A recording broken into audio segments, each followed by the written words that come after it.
뉴욕 증시가 상승세로 마무리가 됐습니다. 다우지수는 상승 출발 이후에 계속해서 상승폭을 넓혀갔고요.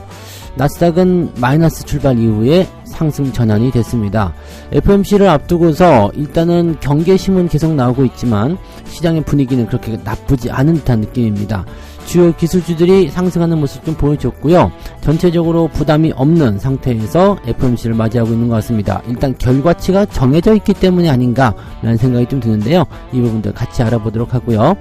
SK하이닉스가 HBM 5세대의 제품을 세계에서 첫 번째로 양산하는 쾌거를 이룩했습니다. 이로써 SK하이닉스가 이 HBM 시장에서 상당히 우위적인 그런 모습들을 공고히 다지는 모습이고요. 삼성전자라든지 이런 쪽에서도 기대감이 높아지고 있는 상태이긴 합니다. 자, 일단 하이닉스에게는 강력한 호재가 될 것 같은 느낌이죠. 그래서 이런 부분들 같이 알아보도록 하고요. 삼전은 또 어떻게 준비하고 있는지 알아보도록 합니다.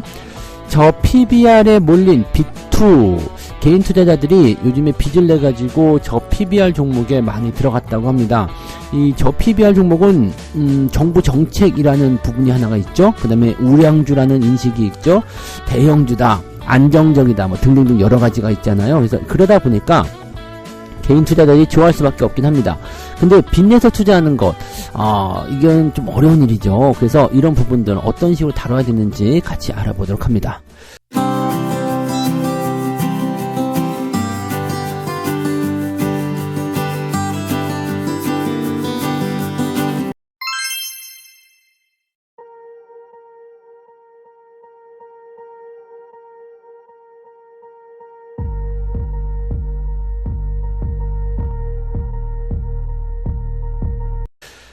네, 반갑습니다. 오늘은 3월 20일 수요일입니다.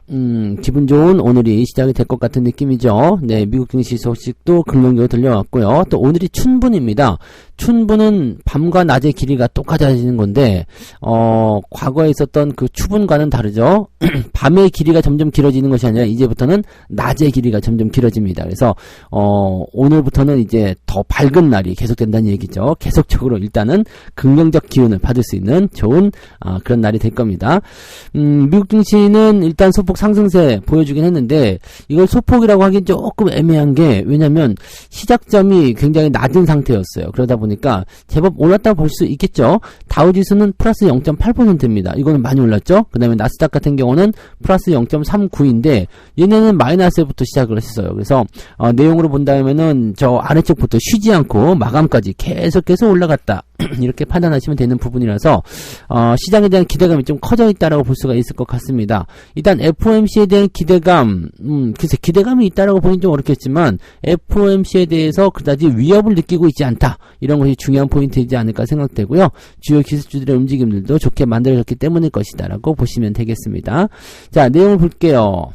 FOMC 같은 경우는 이제 오늘부터 시작으로 봐야 되겠죠? 네, 미국 시간으로 19일이니까, 오늘이라고 봐야 됩니까? 오늘도 이제 지나갔으니까, 이제 시작했다라고 볼 수가 있겠죠? 그래서, 오늘 저녁, 우리나라 시간으로 오늘 저녁쯤 되면은 이제 FOMC에 대한 전체적인 결과물들이 나오기 시작할 텐데, 일단 이 연준에서 그 금리 점도표, 즉 올해 금리 인하 전망치를 3회에서 2회로 줄어들 것이냐 아니면은 그냥 유지가 될 것이냐 여기에 대한 부분이 이제 그 주목이 되는 내용인 것 같긴 합니다. 뭐 어쨌건 금리 인하를 하는 것은 변함이 없습니다만 이 금리 인하의 규모나 속도 그다음에 시기 이런 것들이 어떻게 될 것이냐에 대한 부분들이 이제 주목을 받는 내용이겠죠.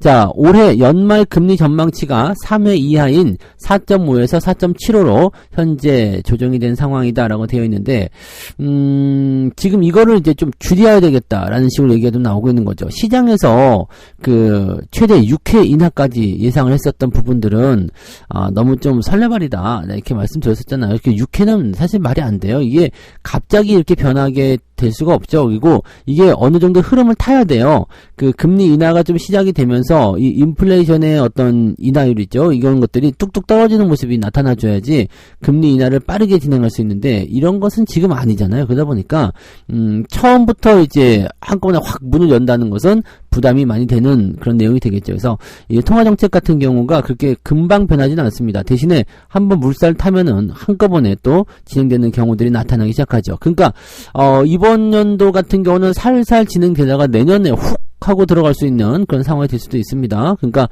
그런 부분들 생각하면은 시장의 상승 포인트가 올해에서 그치진 않을 것이다 라고 생각할 수 있는 가장 중요한 요소가 좀 되겠죠.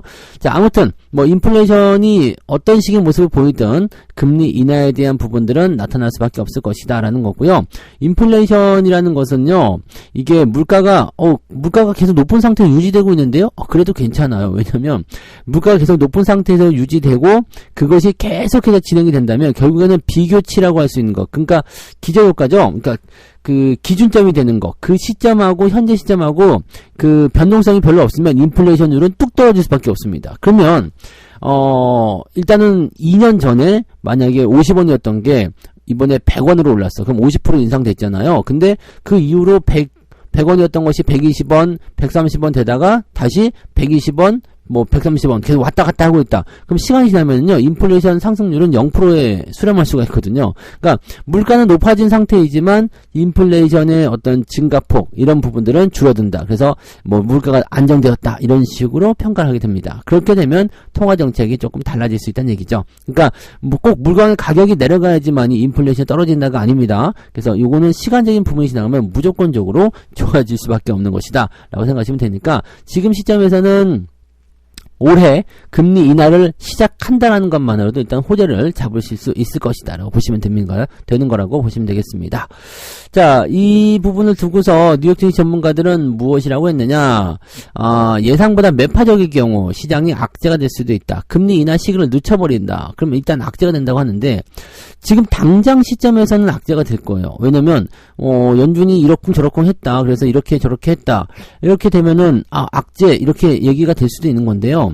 결과적으로 지금 우리는 본질을 봐야 됩니다. 눈앞에 보이는 것 말고요. 네, 금리 인하를 6월에 하든 7월에 하든 10월에 하든 그건 중요하지가 않습니다. 금리 인하를 한다라는 게 중요하죠. 금리 인하를 해야 되는 상태에서 금리 인상은 없습니다. 그러니까 금리 동결이 진행되는 현재 상태 유지한 상태에서 금리 인하를 언제 하느냐에 대한 부분인 거죠. 그러니까 금리를 인하를 안 하더라도 금리 인상을 하게 될 이유는 없습니다. 그렇게 된다는 것은 요거는 시장이 지금보다는 더 나아질 수밖에 없는 단계로 가고 있다. 이렇게 판단하시면 되거든요. 근데 당장 시장의 어떤 변화, 그 다음에 지금 변화의 어떤 폭을 유지해 나가는 거, 그런 부분들을 가지고서 이야기가 많이 나오는 거죠.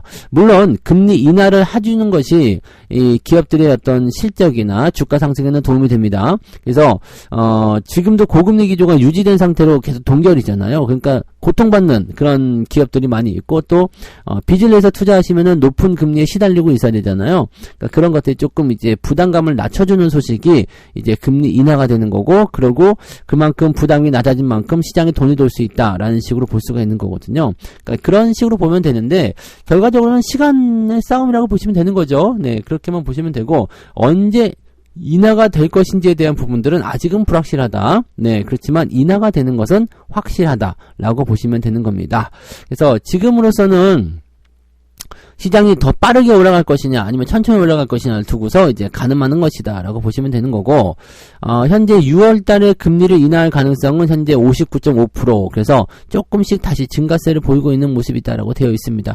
이번에 연준이 3회 금리 인하에 대한 부분들을 확실시 해주게 된다라면 주가가 제법 큰 폭으로 뛸 수도 있고요. 6월에 금리 인하 가능성이 매우 높아질 수 있는 상황으로 갈 수도 있습니다. 그래서 이걸 지켜봐야 되는 부분이고요. 만약에 이번에 그냥 좀 어설프게 끝났다라고 한다면 일단은 4월, 5월, 6월까지 형성되는 경제지표 살펴보면서 다시 금리 인하 시점을 좀 이야기해야 될 것이다. 이렇게 보시면 될 것 같습니다. 그래서 FOMC가 지금 열리고 있기 때문에 이게 가장 중요한 포인트고요. 그 다음에 GTC 반도체 관련한 부분에 대해서는 하이닉스 얘기하면서 바로 넘어가도록 하겠습니다. 두 번째 이야기로 바로 넘어갈게요. HBM의 최강자 SK 하이닉스가 세계 첫 5세대 제품을 양산하기 시작했다. 자, 이렇게 되어 있습니다. 이거는 이제 AI 그 컨퍼런스에서 나온 이야기지만 엔비디아가 지금 차세대 H200 칩 이쪽을 이제 진행을 하게 되잖아요. 근데 여기에 이제 5세대 HBM인 HBM3E라는 제품이 이제 들어가게 되는데 이것을 가장 첫 번째로 양산하기 시작한 것이 SK 하이닉스가 되었다라고 되어 있습니다. HBM은요, 이 마진율이 상당히 높습니다. 고부가가치예요. 고부가가치. 그러니까 수익성이 좋은 그런 제품이라고 보는데 이게 많이 팔리면 팔릴수록 대박이 치는 거죠. 네. 지금 현재 이 H100이라는 그 엔비디아의 지금 현재 사용되고 있는 이 AI 칩이 개당 4만 달러입니다. 4만 달러면 우리나라 돈으로 한 500만 원쯤 되는 거죠. 근데 이게 없어서 못 팔 정도랍니다. 없어서 못 팔. 개당 500만 원이요. 근데 없어서 못 팔 정도라고 하니까 대단한 거 아닙니까? 그리고 이 이후에 나오는 차세대 AI 칩들은 가격이 더 올라간답니다. 물론 이제 거기에 들어가는 부품들이 비싸니까 그럴 수도 있겠죠. 그래서 이 HBM 같은 경우도 상당히 비싼 그런 반도체가 될 것 같고, 그러면 비싸면 비싸질수록 뭐가 되겠어요? 마진율이 높아지게 되겠죠. 실적이 생각했던 것보다 더 많이 뛸 수도 있는 그런 상태가 될 수가 있습니다. 네. 지금 일단 세계 최초로 HBM3E를 양산에 성공해서 진행된다. 그래서 제품 공급을 이번 달 말부터 진행한다 라고 되어 있는 부분입니다. 상당히 의미가 있고 멋진 그런 상황이라고 좀 보시면 될 것 같고요. 어마어마한 투자 속도를 가지고 있는 것이 바로 이 HBM이다 라고 보시면 되겠습니다. 현재로서는 하이닉스가 세계 최강자로 되어 있는 상태죠. 네. 이 SK 하이닉스의 HBM3E는 1초당 최대 1.18TB. 자, 이게 어느 정도 수준이냐면요. 5기가짜리 영화, 풀 HD, 풀 HD급 영화를 230편이 넘는 그 정도 규모의 데이터를 1초 만에 처리할 수 있는 성능이다. 어마어마한 거 아닙니까? 야, 이런 거면은 거의 대박 같은 그런 내용이라고 좀 보시면 될 것 같아요. 그래서 요런 정도라고 보시면 되는 거고, 지금 샘플 입장에서는 삼성전자가 이거보다 조금 더 나은 걸 보냈죠. 그래서 지금 삼성전자는 HBM3E 12단 36기가에 대한 부분들을 이제 엔비디아에 보내놨고, 엔비디아가 지금 테스트 중이라고 합니다. 그래서 좋은 결과를 기대한다라고 이제 그 회장이 또 이야기하기로 했었는데, 엔비디아 쪽에서는 일단 이 부분이 만약에 통과가 된다라면 삼성전자를 쓰지 않을 이유는 없습니다. 왜냐면 지금까지 시장에서 나와 있는 것, 지금 하이닉스가 양산하는 것도 지금 8단짜리입니다. 24기가. 그렇기 때문에 삼성전자의 제품이 만약에 테스트를 통과한다라고 한다면 삼성전자의 제품은 하이닉스나 이제 뭐 다른 마이크론 이쪽보다도 어떤 것이 나오냐면 약 35%나 더 시장 그 속도가 빨라집니다. 그 처리 속도가 더 빨라지기 때문에 이 제품이 나오게 되죠. 물론 문제는 이제 그 불량률, 그 다음에 그 양산에 대한 어떤 그 포지션이 되겠죠. 그래서 그렇게 될 것인지 아닌지는 좀 보긴 해야 됩니다. 자, 근데 지금 작년에 SK 하이닉스의 시장 점유율이 53%로 일단은 거의 독과점으로 유지가 돼버립니다. 그러면서 삼성전자가 조금 밀렸죠. 38%. 원래는 하이닉스가 45에 삼성전자가 40% 이 정도 있었거든요. 근데 지금 약간 애매해진 게 하이닉스는 53% 늘어났는데 삼성전자가 조금 줄었어요. 그리고 마이크론의 점유율이 9%다라고 되어 있는데 이게 9%가 되는군요. 그 정도. 원래는 5% 정도였는데 왜 어떻게 9%가 됐지? 45. 맞아. 그 정도 됐을 것 같아요. 네, 한 10% 안쪽이었던 것 같아요. 마이크론도 점차적으로 좀 늘리려고 하고 있는 모습은 좀 있죠. 네. 뭐 어쨌건 이 HBM이 이제 실질적으로 이제 주목을 받게 되고 이제 신규로 이제 진행이 되다 보니까 이 HBM에 대한 기대감이 계속적으로 높아질 수밖에 없는 거고요. 하이닉스는 지금 6세대 제품인 HBM4도 준비하고 있다라고 되어 있습니다. 네. 아무튼 SK 하이닉스가 양산에 들어간 것은 처음이다라고 되어 있고, 최초 개발에 대해서는 일단 삼성전자가 들어와 있기 때문에 뭐 여기 대해서는 이제 뭐 누가 뭐다 중요한 부분이 될 수도 있겠지만 그건 사실 별로 중요하지 않은 것 같아요. 누가 먼저 만들어나 중요한 게 아니라 누가 먼저 납품하고 있느냐가 중요한 거죠. 그러니까 SK 하이닉스가 이렇게 보면은 상당히 멋진 그런 행보를 만들어내고 있다. 올라갈수록 좋은 거 아니겠습니까? 그죠? 네. 저는 SK 하이닉스와 삼성전자가 두 개 다 진행되고 있기 때문에 둘 중에 뭐 하나만 올라가도 되고 두 개 다 올라오면 더 좋고요. 네. 올라가서 나쁠 거 하나도 없습니다. 라고 보시면 되겠습니다. 그래서 SK 하이닉스가 이 HBM에 거의 4화를 걸 정도로 진행하고 있을 것이다 라고 판단하시면 되고요. 엄청나게 진행될 겁니다. 이제 조금 아쉬운 거는 이거죠. 삼성전자 같은 경우는 이 공장 캐파를 크게 늘렸는데 SK 하이닉스는 돈이 조금 부족했잖아요. 그래서 공장을 크게 늘리지 못한 점, 이 부분이 조금 아쉬운 부분입니다. 그래서 요것만 조금 잘 해설이 됐으면 SK 하이닉스가 더 크게 뛰었을 텐데 조금은 아쉬운 부분. 그래서 어쨌든 투자 지속하고 있기 때문에 점차적으로 좋아지지 않을까 생각되고요. 이런 부분들은 당분간은 그죠? 네, 적어도 올 한 해 동안은 네, HBM의 이런 화끈한 랠리가 지속적으로 일어날 수 있을 것이다 보시면 되겠습니다. 긍정적 계속 보셔도 괜찮아요. 네, 그래서 그렇게 보시고 엔비디아 같은 경우도 지속적으로 이 AI 칩을 내놓게 될 것이고 또 빅테크 기업들 다른 기업들도 앞다퉈서 AI 칩 개발에 열을 올리고 있기 때문에 HBM의 이런 그 납품에 대한 부분들은요 결과적으로는 더 커지게 될 것이다. 시장이 더 커질 것이다라고 보시면 되겠습니다. 이런 식으로 보시면 좀 뭐 편안하게 우리가 보실 수 있을 거다 판단하시면 되겠습니다. 자, 그래서 이쪽은 걱정할 거 없죠? 네, 그냥 유지만 잘 해주시거나 아니면 좋은 자리 나오면 또 매수하거나 그렇게 가시면 되겠죠? 네, 자, 세 번째 이야기 넘어가겠습니다. 저 PBR주 이쪽으로 B2가 많이 들어오고 있다라고 얘기가 나오고 있습니다. 코스피 시종 잔고가 무려 1조 원이나 늘었다고 합니다. 이런 패턴들은 개인 투자자들이 좀 좋아하긴 합니다. 정책, 그 다음에 단기 급등, 저평가, 안정적이다, 대형주다, 뭐 이런 거 있잖아요. 네, 이런 것도 개인 투자자 좀 좋아하긴 해요. 야, 이런 거 괜찮은 주식이야. 그냥 막 갖다 집어넣어. 빚내서 집어넣어. 이런 식으로 얘기가 많이 되기도 하거든요.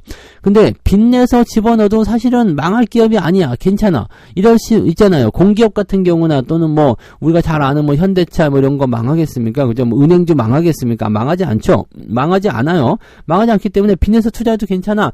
라고 생각하시는 분들이 계시는데 그렇지 않아요. 왜냐면 얘네들이 조정을 받기 시작하면은 조정에 대한 부분이 좀 길어질 수 있거든요. 원래부터 얘네들 이 저 PBR이라고 되어 있는 종목군들은 단기에 급등하는 종목들이 아니에요. 서서히 상승을 해야 되는데 단기에 급등을 해버렸잖아요. 그러니까 이건 원래 자기들이 맞는 그 패턴이 아니란 말이죠. 내가 나한테 원래 맞는 그런 수준의 움직임이 아니었다는 얘기지. 그러니까 원래 수준으로 돌아가기 위해서는 내려가기는 지금은 애매한 것 같고 옆으로 횡보를 해버리거나 아니면은 약간의 변동성을 통해서 가격 조정을 조금 맞아주거나 이렇게 나올 수밖에 없는 얘기죠. 그러니까 원래 상승하기 이전의 수준으로 돌리지는 않겠지만 충분한 수준의 조정을 받을 수밖에 없다는 얘기입니다. 그래서 이런 시점에서 만약에 내가 여유 자금을 투자한다면 그래 망할 기업 아니니까 냅두자라고 할 수 있겠는데 빚을 내서 투자하게 되면은 상당히 곤란하게 되겠죠. 왜냐면 이자 계속 나가야 되는 거고요. 네, 주가가 내려가 있기 때문에 혹시라도 모를 반대매매에 또 시달리게 될 수도 있는 상태가 좀 되잖아요. 그러니까 이런 부분들은 결코 투자에서 선택해야 되는 선택지가 되면 안 됩니다.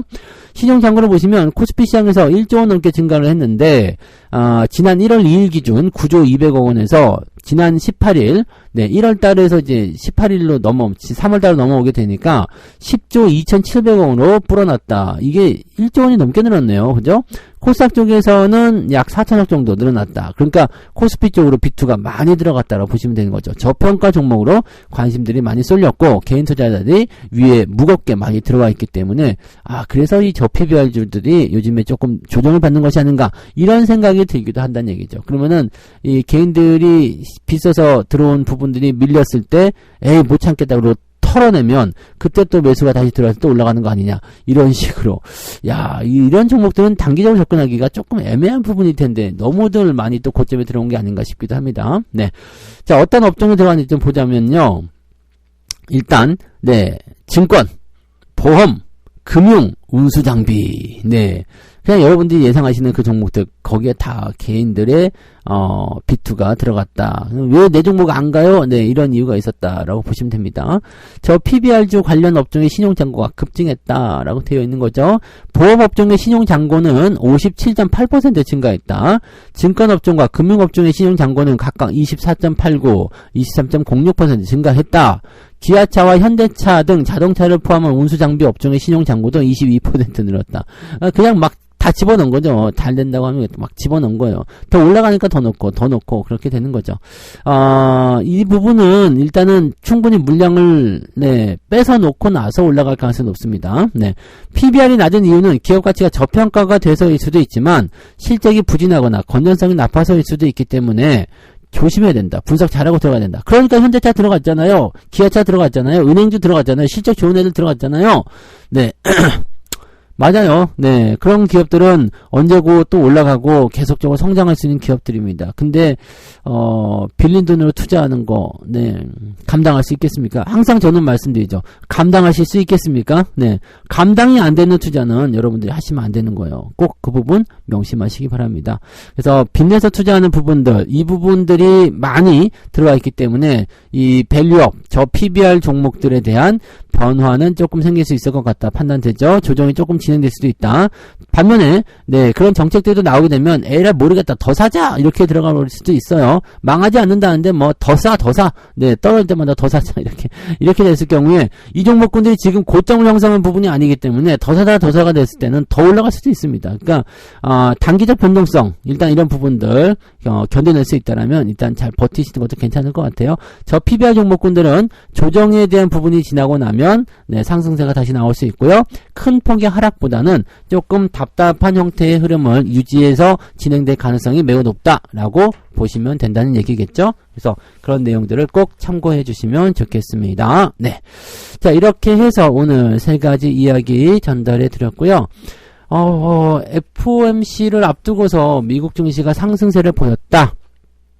지금은 FOMC에만 집중되어 있는 것들이 좀 있습니다. 그래서 그런 부분들을 좀 보시면 되고요.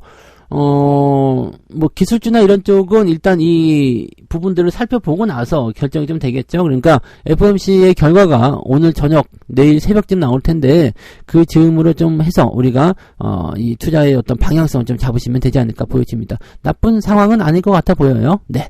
자, 하이닉스가 5세대 HBM을 첫 번째로 양산하는 쾌거를 일으켰습니다. 라고 되어 있습니다. 네, 이번 달부터 바로 납품 들어간다. 이렇게 되어 있는 거고요. 자, 뭐 하이닉스를 제외하고도 이제 삼성전자나 뭐 마이크론 이런 쪽도 열심히 뒤쫓고 있는 상태고 삼성전자도 지금 네, 세계 최초로 네, HBM3 12단짜리 샘플을 제공해 놓은 상태라서 지금 엔비디아 쪽에서도 기대감이 큽니다 라고 얘기해 놨는데 어떻게 될런지는 봐야 되겠죠. 네. 자, 그 다음에 저 PBR에 몰린 비투라고 되어 있는 비투, 빚내서 투자한 이 자금들이 저 PBR 종목에 많이 몰려있다. 비투가 많이 몰리게 되면, 즉 신용이 많이 몰리게 되면 주가가 올라가는데 제한적일 수밖에 없습니다. 그래서 저 PBR 종목군들은 조정을 조금 통해서 물량을 조금 빼낸 다음에 그리고 나서 다시 올라갈 수 있지 않을까라고 생각되는 부분이겠습니다. 빚내서 투자하지 마시고요. 여유 자금으로 투자하시걸 꼭 권장해 드립니다. 네, 책 한 곡 찍고 마무리하겠습니다. 달콤한 수익은 뿌리치기 힘든 유혹이다. 세상에서 제일 재미있는 것이 돈 버는 것이라고 하지 않았던가. 하지만 계속해서 수익을 더 많이 만들기 위해 빚을 내고 몰빵하고 급등주를 따라간다면 당신도 깡통이라는 것을 차게 될 수밖에 없을 것이다. 네. 왜 사탕 마시는 거 있잖아요. 마시는 사탕. 초콜릿 뭐 이런 거 있잖아요. 그거 일단 먹을 땐 달콤하거든요. 근데 먹고 나서 관리를 제대로 안 해주면 네 아주 그냥 혹독한 대가를 치르게 됩니다. 이 치아에 대한 부분이 무너지면 건강이 다 무너지는 거예요. 왜냐면 치아 때문에 먹지 못하는 일이 생기게 되면 그냥 힘들어지는 거거든요. 그러니까 그런 부분들. 네. 그러니까 주식도 마찬가지죠. 이게 내가 주력으로 하고 있는 종목이 무너지면은 큰일 나는 겁니다. 그래서 네 주축들이 되는 그런 중심 투자는 항상 안정적이고 좋은 투자로 진행하시고요. 뭐 재미삼아서 조금씩 단타하시는 거는 뭐 나쁘지 않습니다. 우리도 그냥 입가심으로 이렇게 뭐 사탕이나 이런 거 먹을 수 있는 거잖아요. 그러니까 그런 것들은 그렇게까지 큰 문제 되지 않는데 이것을 주력을 하게 된다. 사탕만 먹고 산다. 이게 큰일 나는 겁니다. 뭔 말인지 아시겠죠? 그래서 제대로 된 투자가 어떤 것인지를 항상 생각하시면서 진행도 하시면 좋겠습니다. 자, 오늘은 약간 좋은 기대감을 조금 가져봐도 되지 않을까 생각되는데요. 좋은 일들 생기시기 바라고요. 자, 저는 이제 네 장중시황 때 또 다시 오도록 하겠습니다. 오늘도 여러분들 화이팅 하시고 좋은 결과 만들어내시기 바랍니다. 고맙습니다. 본 방송에서 제공되는 모든 정보는 투자 판단의 참고 자료이며 투자의 최종 책임은 본 방송을 이용하는 본인에게 있습니다.